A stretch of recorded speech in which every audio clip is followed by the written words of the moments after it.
do a slightly early start, 5 minutes, I think. And I'm not even going to introduce the three protagonists here because we're all too well known. The idea was to, well, the whole plot was to get Wilfried to give a center forum. And he said, no, really, let's do something that's more debate in it. Or something more, the three of us, or two of us. Because so you can get to argue about something.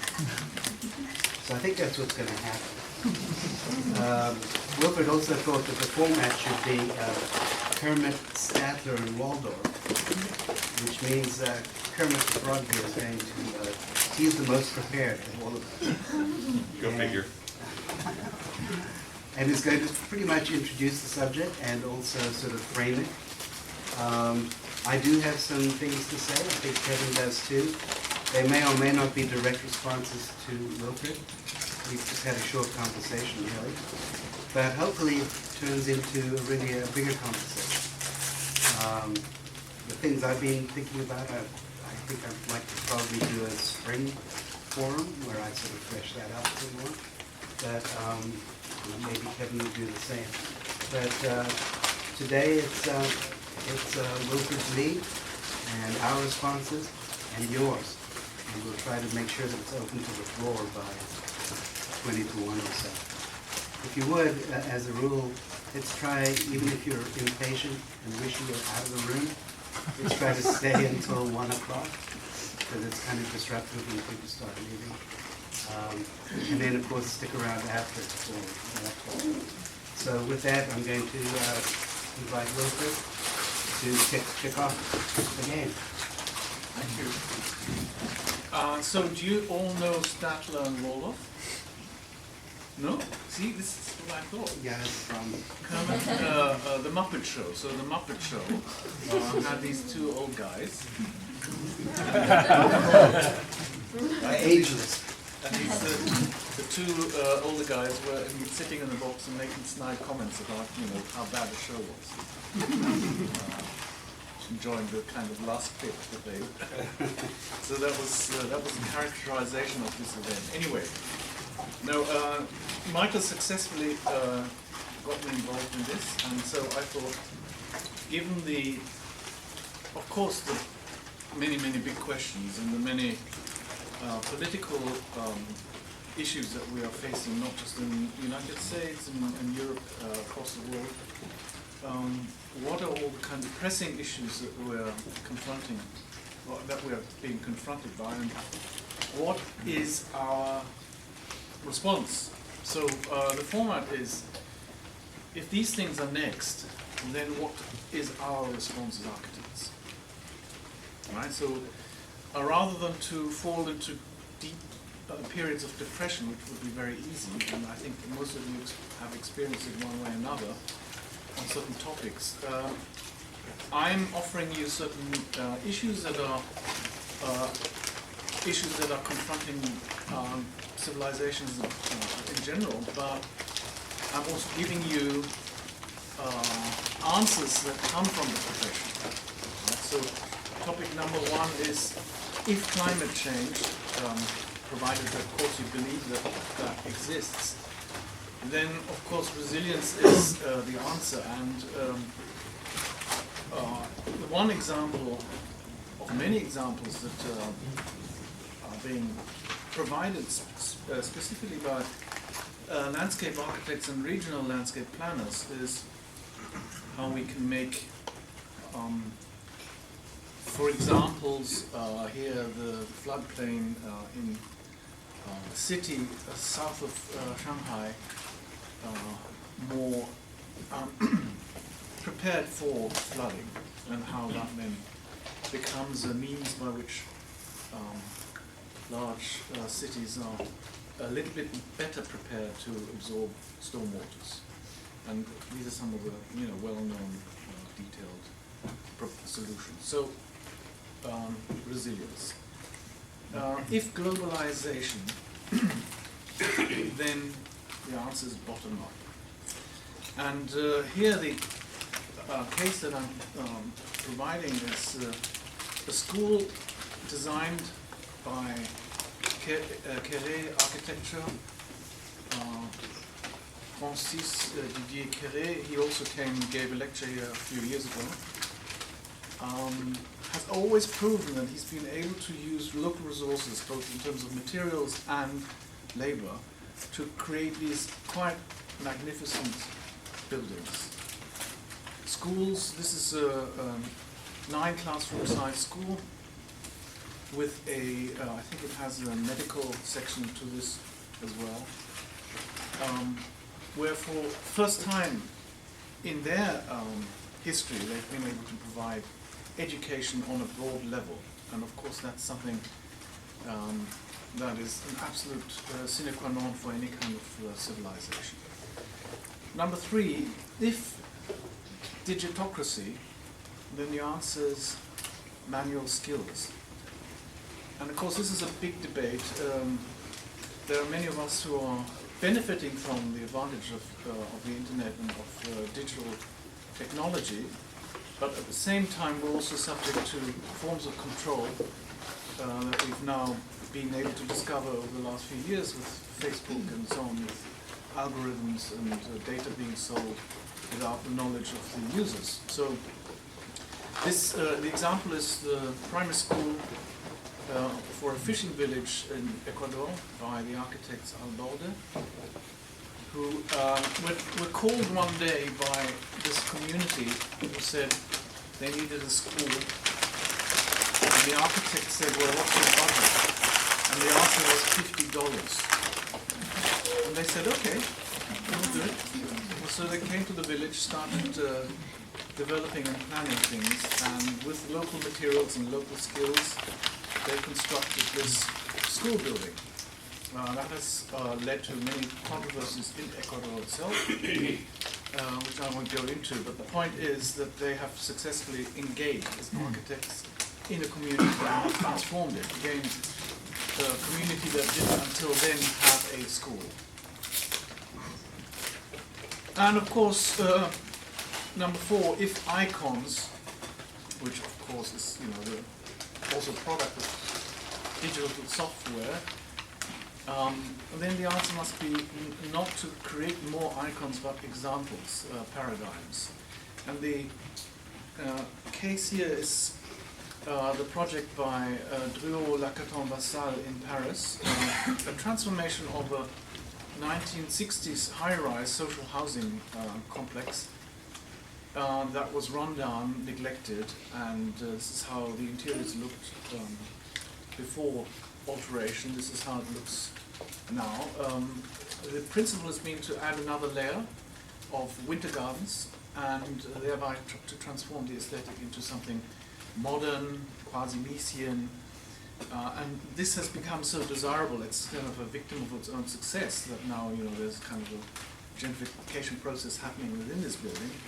But the point is that as a model, the answer that Drouot-Lacaton-Vassal provided to the question of what happens to all these social housing buildings that are so awful, that have been stigmatized, that the French government wanted to basically knock down, right? But instead of ruining or sort of wasting the embedded energy in these buildings, the answer by Drouot-Lacaton-Vassal was to say, no, let's qualify them by adding another layer, increasing the living standards of these people, and to maintain the grey energy, and to improve the social standing of these. Right?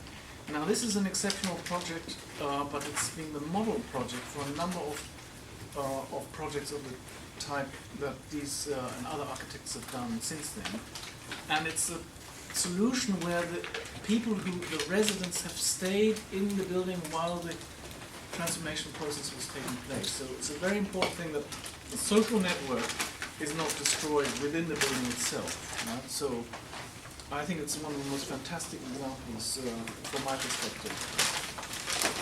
And of course, we are educated to be original architects, right? Inventive, genius architects. That's one topic I'm sure we'll talk about. But if this is something that is still challenging the profession, then my answer is authenticity is more important. And the example that I'm going to give you on this is the transformation of some vacation apartments in the north of the island of Mallorca by the Spanish architects Tedar Architects. And here you see it in the middle of a row of buildings. The central building is the one that has been transformed into something that strips the building from certain layers and creates new surface cores on either side of the party walls, with an inversion of the clay blocks that are then filled with plaster to create a kind of pattern. And I think this is the diagram above shows how the rooms were subdivided before, how the rooms have been organized after, so the service cores have been pushed to the edge, and you get this this kind of adaptation of an existing apartment building. This is some of the qualities. So here are architects who are using local technologies, local materials, local craftsmen to create something modern that at the same time is able to conjure up the image of Mallorca. It's not something that is sort of decorative or, you know, chintzy or, you know, this false kind of vernacular. It's using the local technology to create an atmosphere of what is that place. And that's what I mean by authenticity. And I think, you know, these are, I mean, they're absolutely fantastic architects. They're around 40 years old, 35, 40 years old, and they've been very successful. I've recently written an essay on their work for Cookies. And of course, then the penultimate point, if fear, then hope. Here's a project by called Common Unity in Mexico City by the architect Rosana Montiel, who was asked to enter a competition to change housing context of the 1960s. This is how it was before. You see this mass housing 4-story development. Because of the gang warfare and the drug dealing, the owners of the ground floor units fenced off their pieces of green areas, so that in fact a labyrinth was created and the people were scared of using the space. Rosana Montiel went into these communities, started talking to them and asked them, well, what do you want? What do you think your children want? And you know, how would you use the space if you had it? And the proposal was then to remove, the residents themselves came to the conclusion that they had to remove all these fences, and instead of these fences they would build pavilions, open pavilions that would be used by children during the day, by adults during the evening, and they would be open so that you actually have a transparency, but they would form a certain kind of protection. So they built one first, and all the neighbors in the other units said, oh, this is great, we want this too. And so the space became a public space again. And in returning to becoming a public space, it overcame the fear of, you know, this space being used by gangs and drug dealers, right? Because it's open. And I think it's one of the most fantastic examples of how you can, through negotiations, with a certain degree of communicative skills, you can change something for the better. And finally, is architecture, such as Herzog de Meuron in Paris, which this is the Tour Pyramide, which of course is to put into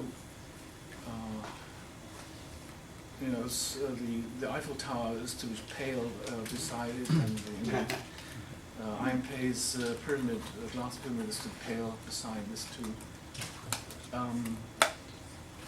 Certain architects are just simply shameless. They just completely, you know, all they're trying to do is to out-trump others, other things that exist, larger, taller, you know, more ridiculous, and that's what they're into. I use the term out-trump quite specifically. Then our answer must be the world, to improve the world one building at a time. One small contribution at a time. So,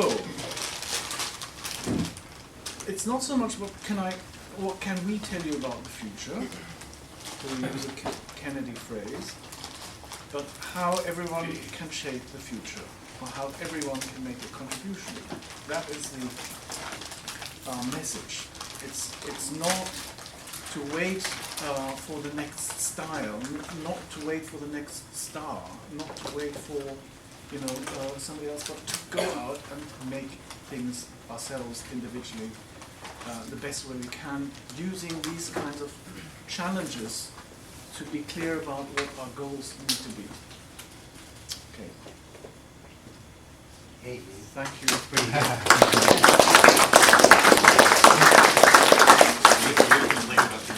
I find myself speechless, so I'm going to hand it to Kevin. Okay. Okay, good. I thought you were going second, but I can. But it is hard to be the character that just picks at talk because why be hopeful? Yeah, what's that good about hope? Yeah. So I don't have a PowerPoint, but I have a couple of notes. So I also start with some concerns. Right? I'm mostly concerned about, like, as I kind of sit at my desk, I'm concerned about how superficial the field seems to be, especially with respect to modern architecture. I mean, that architecture seems so easily satisfied with, like, satisfying programmatic requirements alone, or making some kind of formal, legible gesture, paying lip service to, for example, sustainability with getting some, high ratings, or equity or context, just sort of lip service to these things. And just look at the superficial way in which architecture tends to be published. And you find a small collection of dynamic images. Maybe there's a tiny plan that may or may not be accurate. But most publications, with the exception of the center's publications, tend to show buildings like in a very superficial way, rather than in a kind of more depthful, like in-depth way in which to understand the rich architectural characteristics of a significant piece of architecture. I'm concerned about how architecture is more and more rarefied. It doesn't take much to look at the small percentage of individuals who live and work in some significant piece of architecture. And most of all, I get more and more concerned at how our collective expectations for architecture, or what architecture might provide to an individual or to a culture, just seems low. Compare, for example, a layman's first impression of, like, or impression of modern architecture. You ask someone, well, what's a modern building, who's not trained in the school, you might get a kind of image of a white building with a ribbon window, simple. But I think if you ask most people to give you an example of, like, a modern painting, you get something quite different. You might get a Picasso or a Braque,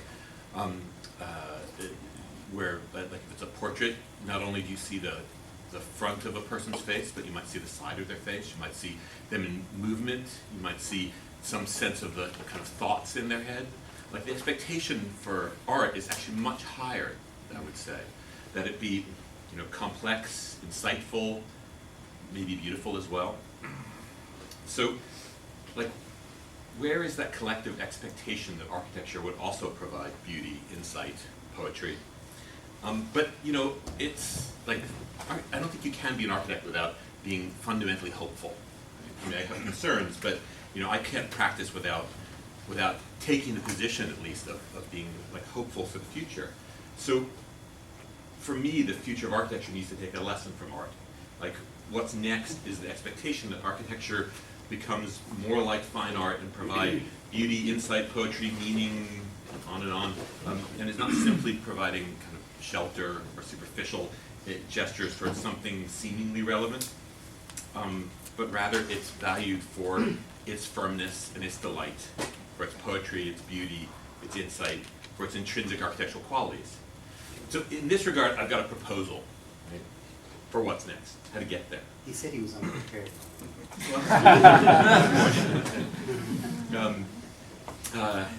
Michael and I met yesterday for lunch, saying, oh goodness, Wilfried's prepared something. Have you thought about it? No. Have you thought about it? So get to firmness and delight. I think we need to redefine commodity. And in so doing, redefine what it means to be relevant and meaningful. So take the single-family house, for example, which is a pretty, typical paradigm for architecture. It's often used, at least, as a paradigm. For the vast majority of individuals, at least in the United States, they need a loan to buy or to build a house. So if you are getting a loan, you have to find some way to appraise the value. Appraisals are determined, at least in this part of the world, but by comparable buildings, comps. Anyone who has bought a house or been involved with real estate understands the kind of necessity of, or the fear of that term, looking for comps that are similarly valued or to what it will cost to build or buy a house. But comparable values for appraisal purposes are based principally in size and location. There may be minor adjustments for quality, but very minor. So as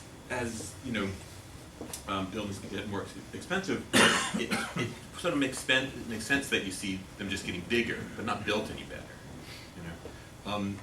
And that the world of architecture, particularly in the realm of the single-family house, is mostly relegated to the 1% that have the funds to build a project or buy a project that's beyond the typical cost per square foot of the neighboring houses. But what if that appraisal were based on the intrinsic value of the architecture rather than on these comparables? To return to that fine art sort of example for a moment, we all know how it would be preposterous to value a painting based on primarily, say, the size of the canvas, or whether it's done in oil or in watercolor, or that the only comparable artists would be the ones that work in the neighboring building or the immediate neighborhood. That's a kind of preposterous example, right? The art world has found other ways to value paintings, for example, for its intrinsic artistic value, you could say, which I think is clearly more pertinent because art has real value, and it's not just done on these kind of odd, non-artistic bases. If you think that's a kind of far-fetched example, you don't actually have to look very far for pertinent examples. You might, for example, think that art is the value of art is really subjective, but the market doesn't. There are mutual funds now based on collections of art, and insurance companies, which are fundamentally conservative institutions, have found ways to fix a value for many, many different pieces of art. So if we were going to let me talk about that a little bit more. Because it's interesting to think about how insurance companies have done this. They have basically said, well, what is concrete about this? And they tend to fix the value of a work of art based on what it's sold for, which I think might provide a good basis for setting the value of architecture. This system can be abused, and there are examples of people buying effectively their own art and artificially raising the price of it. But, thinking about what the actual value of architecture might be, rather than just looking at neighboring comparables, but looking at maybe more pertinent comparables and what they sold for, might be actually quite a good way to reestablish the appropriate value for building. So there are many examples of pertinent pieces of architecture that sell for far beyond the typical value of a house, the typical price per square foot. If in central Austin a home is selling for $400 a square foot, there are many examples that one could find in Austin alone that sell for more than $1,000 a square foot. The thought that we would value a building just based on the buildings that are right next to it seems kind of odd. What if these pertinent examples of architecture form the basis for comparison? That the value of a building might be set by its architectural merits primarily, and not simply based on its immediate neighbors. Then it seems to me we might be able to pull back on the reins of the McMansion. The houses get bigger and bigger, and still, are inexpensively built. And we might build smaller houses, smaller, better houses, and that also the options for architecture might not just be relegated to the 1%. So that's my proposal for what's next. Very good. So to try to follow on some of this, your presentation, your pre-presentation, was that the world faces very, very large problems of the decline of nature, over rapid growth, global warming, and so on. These are like enormous problems that I think all the professions, all the industries, like everyone is in it, you know, or either making it worse or making it better. And when I try to think of all the sectors of the economy, from like agriculture to healthcare to energy and so forth, and I put architecture in there, it gives me a sort of a sense of modesty about what this profession can do as a profession. And I could see coming to school and going, oh my God, you know, like Rome is burning. Where do I, as a person, think I can apply myself best to making a better future? And coming to the conclusion, it's not architecture. You know, it's government, it's politics, it's geography, it's energy policy or science or whatever. That this is like redemption. So it seemed to have this debate, though, we can't go there because we would all just walk out and do something else. So you've got to say, okay, we're in the profession, we love architecture. It's like, how do I respond personally? How do architects imagine architecture as a person asking itself, well, given that we can't do like huge things maybe, or only very incremental things, what can we do? And I think in that framework, you did a great job of listing some very, very big problems, and then showing sort of responses by medium-sized firms, it seems mostly, to say, well, I don't know if this fixes the world, but it's going to fix this little part and make it better. And I have like a tremendous amount of respect for that argument and for the way you made it. So actually, I have no criticism, no Statler-like criticism on that level. But it does sort of leave the other questions hanging, like what about global warming? Like, this is not going to fix global warming. This is not going to fix, you know, the despoilation of the environment. It's very much, it's sort of, it's full of pathos. Like, we take one building, an old building, we show by example that we don't need to destroy it, we can reskin it and resurface it and bring it back to life. So the notion that that could be done by so many people on such a gigantic basis does not fill me with hope, actually. It makes me just feel like, well, you know, we just do our part. We just like, you know, but that's the point. garden in our own little gardens and hope that helps. It should do, because if you do the math, if you were to say, okay, you know, all these post-Second World War social housing schemes should be knocked down and replaced. This, you know, this is kind of one official government position. Yeah. If you were to transform that policy, you would already have saved millions of tons of CO2. Mm-hmm. Right? So, just on that basis, if we're talking about paradigms, we need paradigm shifts in a number of fields. And you talk about density, and you talk about single-family house. You know, we had this argument a couple of nights ago. I talk about John's show of the very small houses and very big lots. This is our show. You know, this the whole notion of suburban growth is not a sustainable model.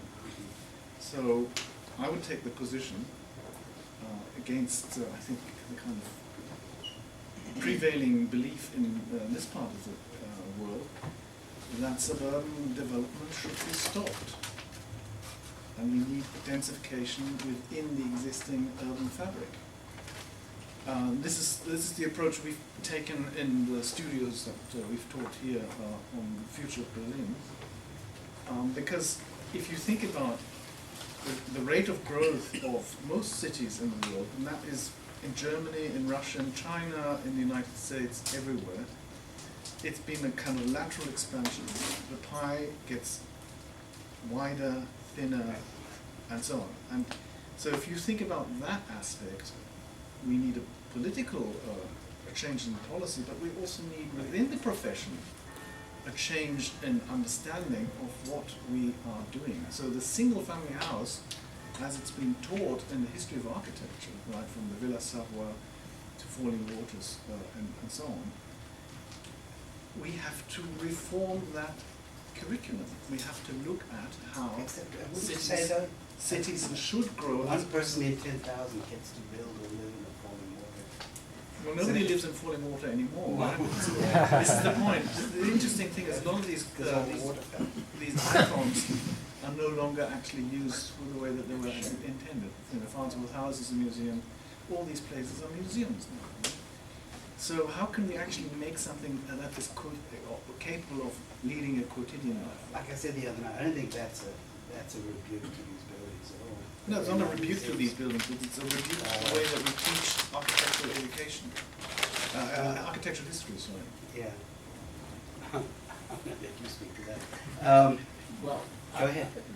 I have to respond since since I created a course whose subject was the suburbs, and I created it for the students in the School of Architecture because I was aware that they and their professors knew nothing about the dynamics of the suburbs. And the attitude was, we're going to look at this as a kind of scientific problem without prejudice and just see what is it that makes people live in the suburbs, because obviously something works or people wouldn't live in the suburbs. So I think that was very revelatory, and for the students who experienced that, and we would go each week to a different suburb site and meet the contractors and meet the marketing people. It was very eye-opening. And what it demonstrated was a kind of reconciliation between, I think, these two points of view. And one is that we fail as architects in understanding the populace at large. And if we're going to affect how people are housed, and you have to remember that 95% of the housing in this country is not designed by architects. It's not designed by people, where people in America live. You don't design their homes. A whole gigantic industry. So the premise was, if we do want to revisit these issues of density, and I happen to actually agree that the idea of cities sprawling like a cancer is not sustainable. And conversely, look at what the city of Austin has done by intensifying its urban core, where you can't drive from MLK to the river in 10 minutes like you used to. It takes 45 minutes now. So it's not so simple as just densification. But I think that we failed to understand who the clients are. And I think that was the strength of the propositions that Wilfried presented, was actually thinking about who's the audience. And I think Kevin was pointing to this too, in terms of the value of what it is that people own. And if I might just, without going on, make three observations. One, your points, Wilfried, had a strong political overtones, but I did see that there was something missing that fits into this rubric, and that is the issue of immigration. Certainly we can't pretend that all these things are going on and we ignore this fundamental fact, because as the world becomes more desiccated, globally people are leaving dry areas and they're moving. It's not just people coming up through Central America all over. So that to me is part and parcel of these large issues.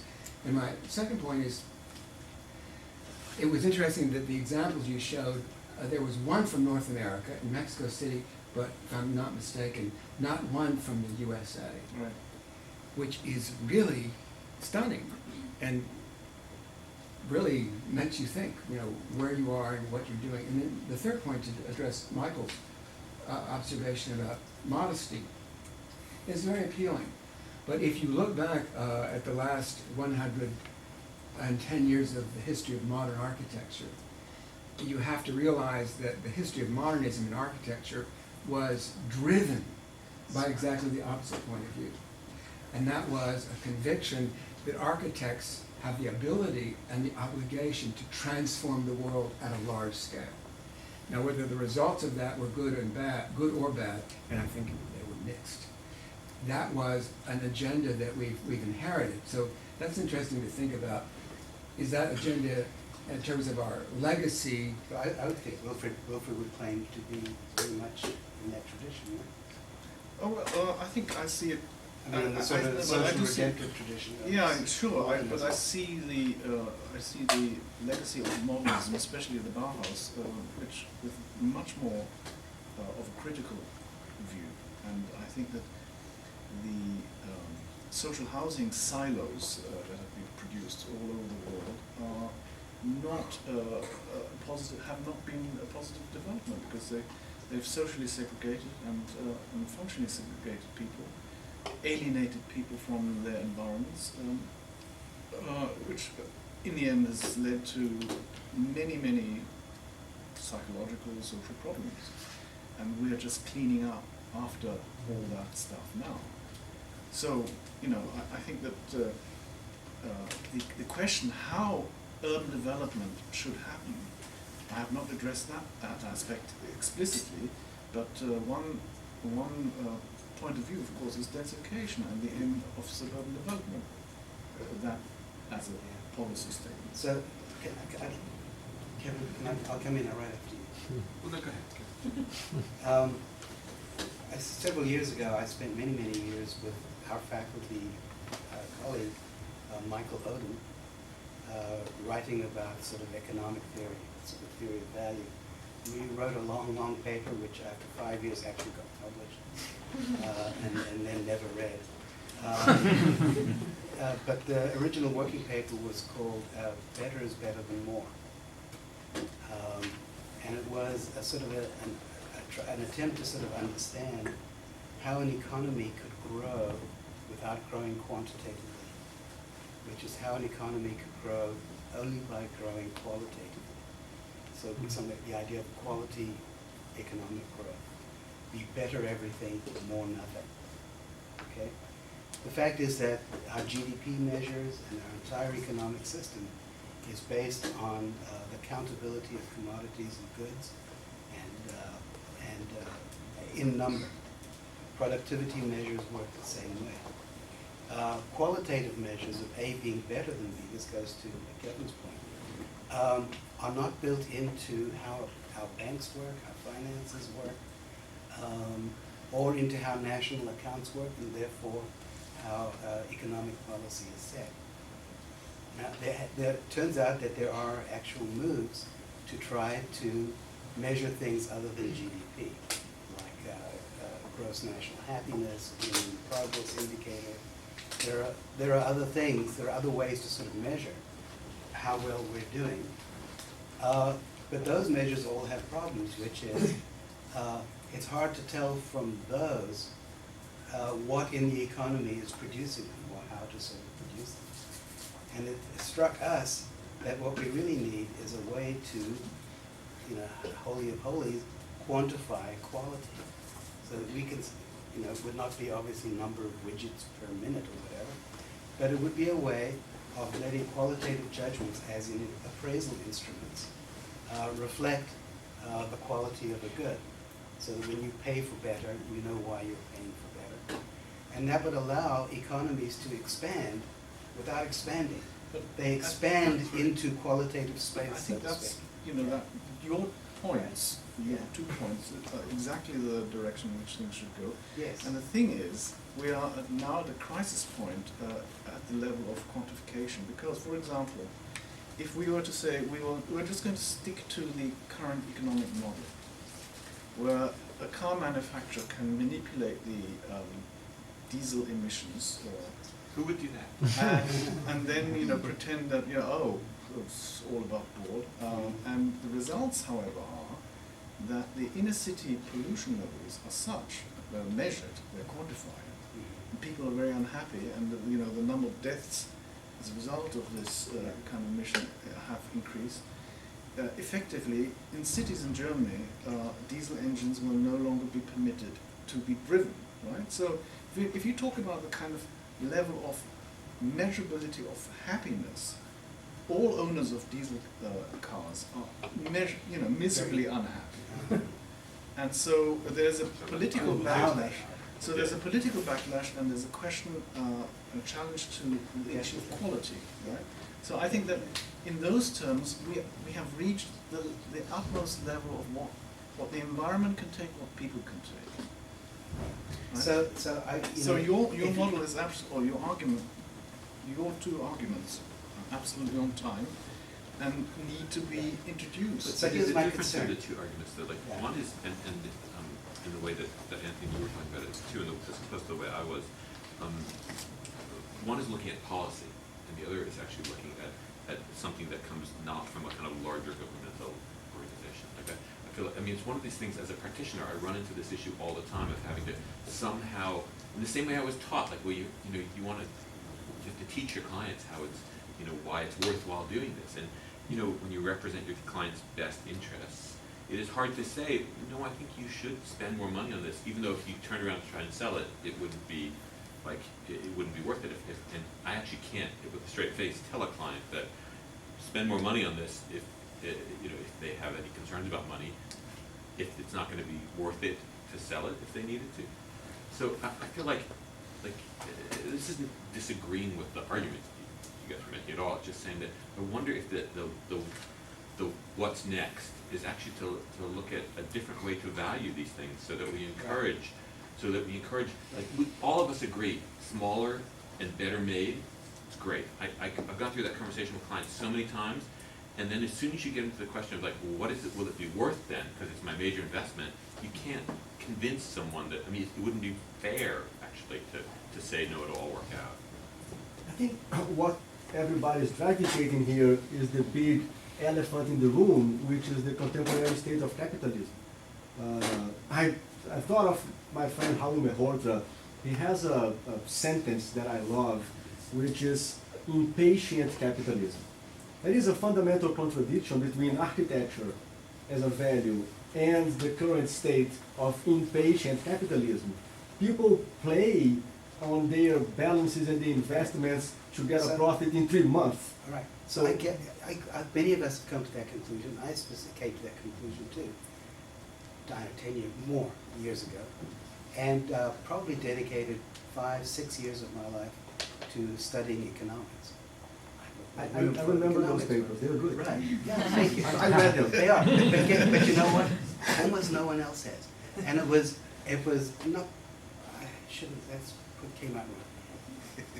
I knocked on the door of the economics profession, the development profession, and then got Michael, who's an economist. Still, those are closed doors. I burned my fingers trying to go to what I thought, and I still think, is like really the problem. Mhm. And it turns out that it lies outside of the discipline of architecture. It turns out it lies in the system of valuation and in how things are I financed, agree. So, and in government and everything. And to be totally responsible, I should get out of architecture, go and work in government, take some rejuvenation drugs and start again in a different discipline. If I want to help my fellow architects. So you are right. Yeah. I think you are right on the path of that research.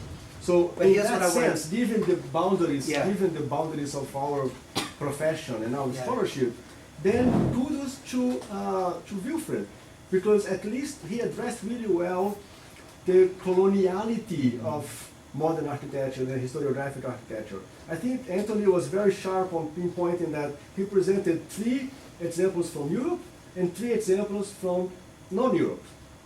Mexico City, Africa, and China. And that's a step we can take. But there has That's to be not a hard examples. one. That's a low-hanging fruit. And our rural center. Yeah. He's good with that. Yeah. So let me just try to finish some of the notes here. So the temptation, and the phrase I put to myself is, I call it architecture avoidance.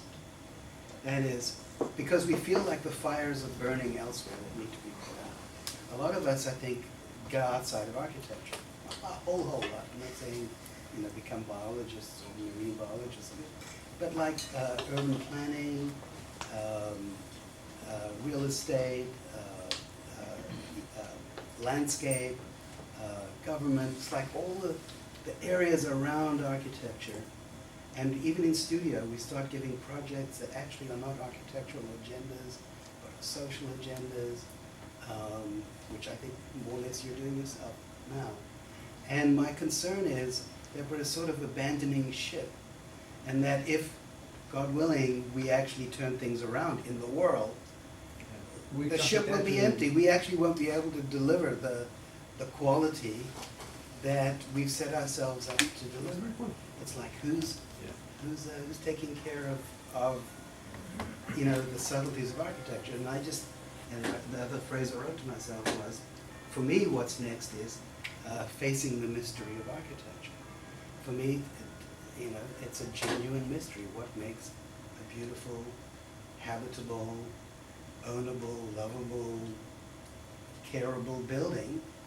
Like, I'm not sure that we actually know what that is. And that, you know, But I think we're falsely confident that, oh yeah, that part we've got. We know how to make great buildings. Trouble is, we're not getting the money. Michael, but I mean, to come to that point Yes. specifically, I think that the examples that I proposed They were are very- exactly the kind of Yeah. answer to your question. And the point is, we don't have to go, I don't believe in the causal, you know, that there is one button that we must press to Yes. solve I agree. everything, right? And that's what I mean by everyone can and must shape the future, that we each work at different levels, and in different ways. If we are more politically engaged in, you know, in shaping policy as well as being an architect, so be it. If we are more interested in issues of, you know, community networking as well as being an architect, so be that. But the point is, we must all engage at different levels, and of course within our own profession primarily, and that way to establish a sense of credibility, a sense of authority that enables us to, you know, convince by example. Convinced by that. I agree. But I mean, there's nothing not to agree with that. Other, but I'm also aware of the many examples of what's the term, greenwashing, of the kind Sure, of, yeah, the yeah. kind I of mean, Kevin, things. you know, we're So- on the same page But, on so, this. so I liked very much your kind of final statement, or penultimate statement, that we need to do this one building at a time. I would add the word Right. good in front of it. Sure. You know, because whatever tactic you take into that, if it has to do with community building or has to do with other kind of inherent qualities of building, like the striving for excellence within the field and not just jumping on the kind of the. I just worry that, like, from an educational, in the educational context, and also, I think in the practice context, it's a finite amount of time that people have, and a finite amount of fees and money that one can devote to this. Like every course and every studio we do that's not about how wonderful buildings are is something lost. You know what I'm saying? It's Yeah. like, I sort of worry, that's one of my concerns, is that when the phone eventually rings to do a great building, no one's gonna know how to do it. And the other thing I would just say very briefly, this is not your fault at all, because it's a format thing, is that putting up one or two slides of these buildings, you know, is like talking about, you know, some great novel in, like, you know, those plot lines for Reader's TVs. Digest. Reader's Digest. No, it's worse. Just like those 5 lines you get to describe a TV series. You know, what's going to happen tonight? You know, someone's going to kill someone, and then someone gets this, and then, okay, next. We tend to think of buildings just as very, very, and even in history classes, most history classes except for yours, we go very quickly through things that took years to think about, years to build, that were full of anguish and thought and intelligence, and we don't even give them the time the English department gives to a novel, which is like 3 weeks on one novel. And everyone reads every word and knows all about it, and that's how you learn. We go through buildings just I agree hors d'oeuvres. completely. Like, this is my concern about superficiality. Like, I don't think it's something that's been brought to us. I think it's something that we've brought to the table. But treating publishing buildings, teaching buildings as sort of simple things. Yeah. We understand them as simple things rather than with the richness Right. of a novel. I think that no one would advocate this, be in favor of this simplistic, reductive approach. And actually, I don't have a problem with the synopsis that Wilfried presented. But the thing that I keep hearing in this conversation that does concern me a little more is these terms, good and excellent, great buildings, good, excellent buildings. Who really defines those terms? And who is the audience? So the presumption is that you know better than everyone else. And isn't this the problem with architecture? that people out there in the world don't necessarily believe you and are not convinced. and they've been listening to architects, particularly the grander ones, will include Oh, you, yeah. for a long time, and they say, what you think is great, and what you think is beautiful, what you think is excellent, is not what I think is And great. they're, beautiful, and they're excellent. right. They're right. I think we're full of shit. And the more famous and richer the architects, the more full of shit. So, no, but I think it's a serious point. I mean, having said, that this analogy with art, but my understanding of the way value works in the art market, in the art world, is it's strictly market function, and that there are people who create the monetary values of a work of art through a kind of collusion with dealers and artists, and that's what makes what they call it beauty, and that's why money's accrues. So I'm not sure how this will apply to architecture. Again, honestly, if you ask lots of people what they mean by beautiful or great or excellent, it might not conform to what we as architects I'm sure it think. wouldn't. Yeah, So but that- I'm sure it wouldn't, but my point is, that's on us to get down and figure out and theorize architecture to the point where we can begin to communicate reality. No, I wanted to, it relates to what Anthony was saying, you used the metaphor of the ship. And I think when we talk about ships and abandoning ships, we should be talking about the cybernetic kind of capacities or skills that are necessary to navigate the ship. And that means steering something in an environment, right? So it's kind of a systemic quality. And I think the problem with, I have no problem with saying we need to focus on our discipline because after all we are architects and that's how we operate. But I see a problem in basically exaggerating on the autonomy of the building and forgetting that architecture really is a way of interacting with people and environments. And we are supposed to provide a certain type of, I don't want to say service because that sounds very kind of, yeah. But let's just use two examples. I mean, we are scared of talking about function as a driver in design. That's kind of like something from, I don't know, 70s or you can't mention it. We don't really talk very much about the interaction with site, so with the city. Buildings are just completely disconnected, Yeah. right? The You- way you that- tease not guilty of That that. is, of either of those, actually. I feel like Yeah. that's all we It's talk very about. often like that, right? It is often in academia like that, but not, it's interested not. in this the school. environment. No, we're into site here. So, And program, for that matter, Yeah. too, it should program. I think it's really problematic, if we want to engage in any of the issues that you mentioned, those are issues that require some kind of a interdisciplinary systemic thinking, unfortunately, since we kind of enmeshed in systems. So I think we need to find a way of navigating that ship, considering the environment in which it kind of You're gonna open swims, it. right? Go. Yeah, building off that, you kind of talked about the autonomy of a building, and like what you're talking about, afraid of like losing the ability to make a great building. So on Monday at the lecture, I felt kind of funny because everyone was praising that, and this is a project that has nothing to do with site. John Zott's lecture. Jones. Yeah, Wednesday, there's nothing to do with the site. The buildings are just site dominant. There's no context, and all the professors I thought were just praising him. So I'm feeling a little conflicted because now you're saying we do care about site, but on Monday we didn't. So Well, like, John's what not is at UT. like? This seems like Yeah, he Right, was, but he the was a UT product of us, I have to professors- say, UT professors No, we were couldn't have kind done of. No, you're touching on a very important point. When there are personal relations that are between producers and critics, you cannot necessarily rely on objective assessments. Yeah, no, it's true. That's it.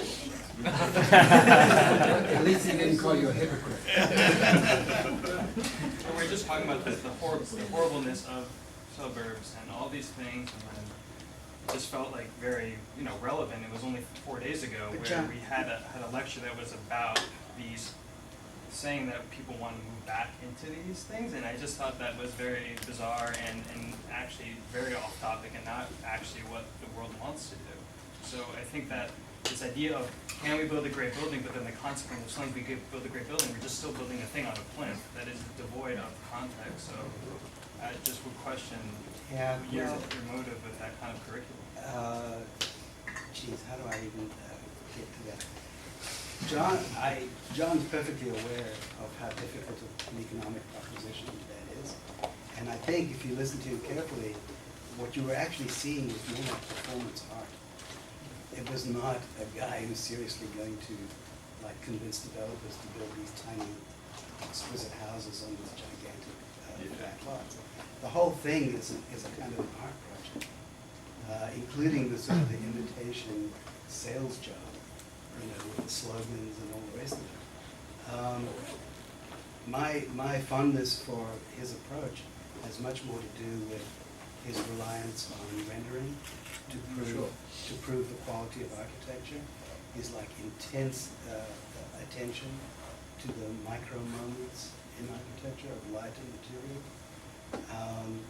And if you look at some of his other work, not this particular project, but I think this project is something of a satire for John. Yeah, and identifying an area yeah. that is kind of. And he knows as well that probably one of those would probably get built, you know, somewhere on some California hillside all by itself, and be rented for $1,000 a night or something. That's probably what's going to happen to it. But you know, this Yeah. brings, I mean, this is really a key issue when certain things become so autonomous that they become disassociated from real life, and you have to excuse them by saying, oh, it's in the realm of art, or it's, you know, satire.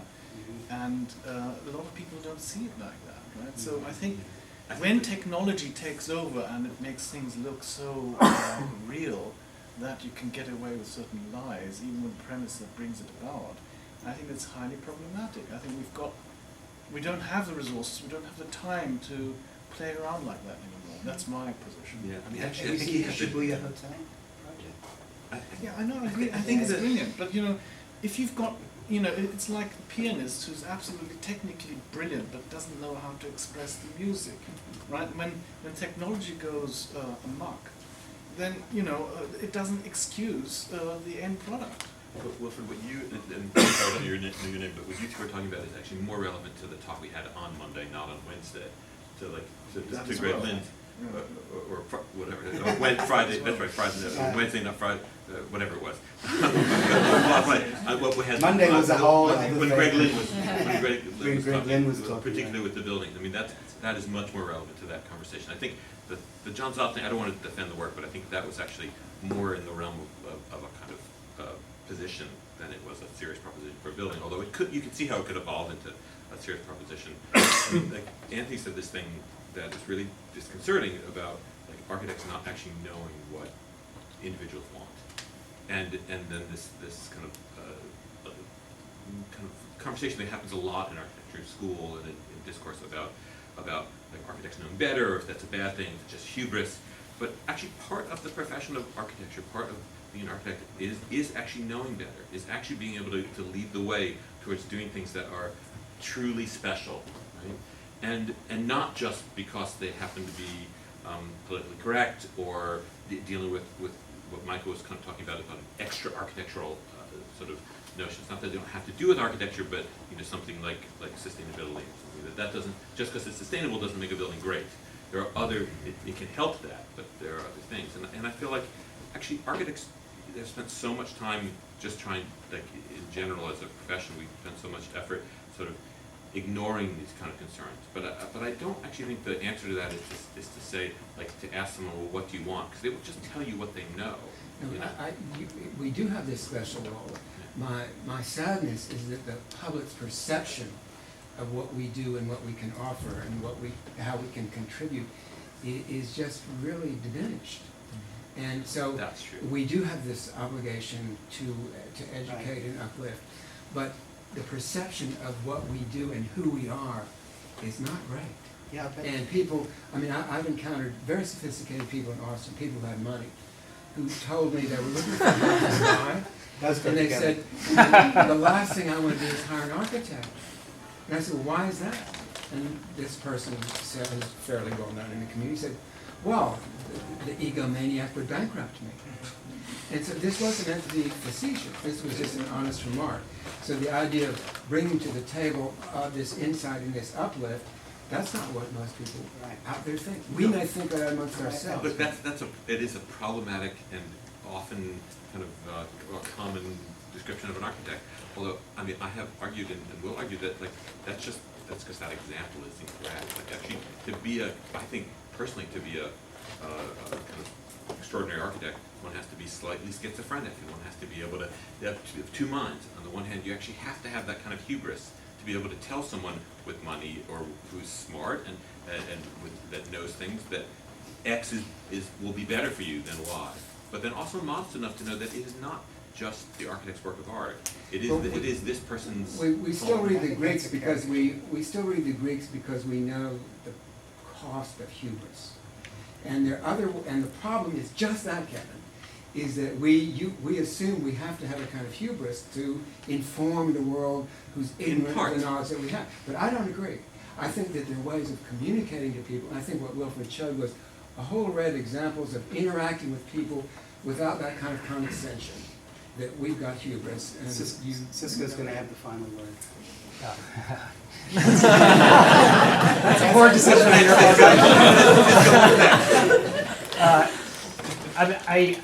This is a fascinating discussion. I agree with Anthony about the point of hubris, but isn't my question has to do with if part of the problem here is we feel like architecture profession doesn't have enough relevancy, or at least the outside world, those outside our world don't believe we are as relevant as it should be. Isn't it a form of hubris for us to take major thrusts in the contemporary condition, like globalization or the advent of computation, and say our response to globalization should be localization, our response to computation should be manual skills, and then say, but people don't think we're relevant enough. Like, what's your response to that sort of? I mean, that is in and of itself a very significant point of. Well, let me answer this issue of digitocracy and manual skills. We have, the world has lots of built fabric, which digital software is never going to be fully able to grasp. And therefore we can't send in robots to repair a light bulb or something, a downpipe. We have to have manual skills. And if we go beyond the kind of technical aspect, and if we think about, we shouldn't knock down a building just because we can't maintain it, which is one attitude, then it's much more important that we develop manual skills for the maintenance and the kind of architectural improvement of existing built fabric. So that's that point. I don't believe that there is a digital nirvana, frankly. I think a lot of these things that are being developed in the field of digital software is simply for the new build. And that's not the reality of the existing built fabric. Right? But just one final comment on this. I think we have to differentiate between frameworks and specific solutions. As architects and as teachers, we teach certain structural frameworks, abstract structural frameworks by which students and clients can begin to evaluate what they're getting. As individual architects, we design specific solutions. But that should separate both engagement with a client and engagement with students. Right? We don't teach our personal styles to our students. And we can teach our personal styles to clients teach. But I think that it's much more important that we can differentiate frameworks, right, within which we practice, and then specific solutions that we offer as individual architects. Wilfried, thank you for being our leader of this discussion. It'll continue in 2 minutes.